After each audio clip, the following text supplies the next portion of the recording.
Good to see you, James Remar. How are you, sir? Very well, thank you. Good to be here. Yes. Now, show off what you have brought here to the Rich Eisen Show set. Okay. I will do my best to describe it for those who are listening in on our simulcast right now. That's a piece of it's a leather vest that says on the back, it says Warriors. Is that from the Warriors? This is my screen-worn vest when I played the character Ajax in the movie The Warriors. It's one of a kind. There was only one. Because actually The Warriors was kind of a low-budget film back then for a studio film. We only had one vest each. And I made off with mine at the end. Typically on a show you have like 3 or 4. Yeah. But we had one. You can see this kind of... I leaned up against something one night and there's that black stain around the... Okay. You can actually see that in the movie. And... you know, I took it home with me and gave it to my then girlfriend, and she kept it for me for the 38 years. And she just contacted you out of the blue and said, does it fit? You're going to get up here? Okay, what do you got now? I'm not going to try it on. Try it on. Come on, James. When was the last time you put this on? About 10 minutes ago. Okay.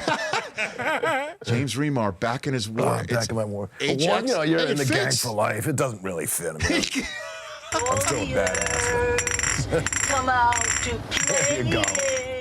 Now you know that the Golden State Warriors on their amazing run right now. They play that in the arena. They play that. All right, Golden State Warriors. I'm accepting offers. Why don't we put that there? Imagine Steph Curry coming out in that. No, by the way, I would like to make that's a good idea. Hold on a second. I want to make that this show's mission that we take this Warriors vest that you, James Remar, have brought here winds up on the body of Steph Curry, because that looks like that would fit Steph. It probably would fit him better than me, you know, because I've gained about 20 pounds since then.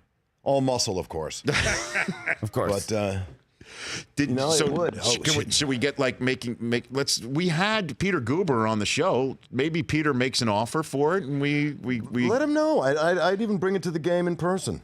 You know, like it. Whatever they want. Hook up. Yeah. Whatever they want. We could figure this thing out. But it is one of a kind. It's screen worn. It's I believe the only one in existence. Did you know with the original patches? Did you know at the time the Warriors would be possibly a cult of any sort of cult hit? I had no idea. I was just showing up, you know, one night at a time because we shot the whole thing at night. Trying to play the part as authentically and as energetically as possible. I had no idea that it was going to be as popular as it still is, nearly 38 years later. Right. And then a few years later, James Remar here on the Rich Eisen Show, you wind up in 48 Hours with Walter Hill as my director yet again. Same guy. Yep. And you're in this movie with Nick Nolte and some kid named Eddie Murphy. His first movie. Did you know at the time what Eddie had going for him? Well, I knew he was funny as Gumby on Saturday Night Live. He was great, and he played Buckwheat. Yes, I had no idea that he has such poise, because a feature film is a very different atmosphere and set than a television show. Yeah, and a comedy TV show.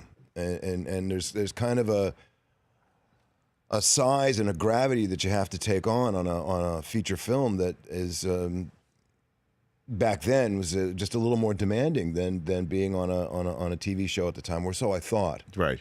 And this kid showed up at the age of 21 and had tremendous poise, tremendous professionalism, and I was in awe of him. And I knew he was doing a great job, and I know that, you know, Nick was such a big actor with such gravity that we were on the right track with something, but I had no idea that it was, once again, going to be as huge a hit as it turned out to be. Yeah, and I mentioned the other day, Jonathan Banks, the actor who's gone on to Breaking Bad. I shot him, and You shot him in the open. Well, that's what started the whole plot line with, you know, Nick Nolte's character getting shot. I mean, his partner getting shot. He says, "Don't you do that, Jack. Don't give up your gun. Don't do that for me." That's right. And I say, "Nice gun, Pop." Did you say? I mean, are you friendly with him, or well, do you I say it to him every time. I ask him, "How's the wife?" And he says, "Mean as a snake." And apparently, he came up with that line on the day of. That was not scripted. Right. Oh yeah, I reminisce with him about that every time. The Rich Eisen Show. Weekdays at noon Eastern on radio stations across the country and audience. If you like that, download our app. Please, just if it's a memory thing, just delete other apps. You don't need those apps. This app, the Rich Eisen Show app, you need that.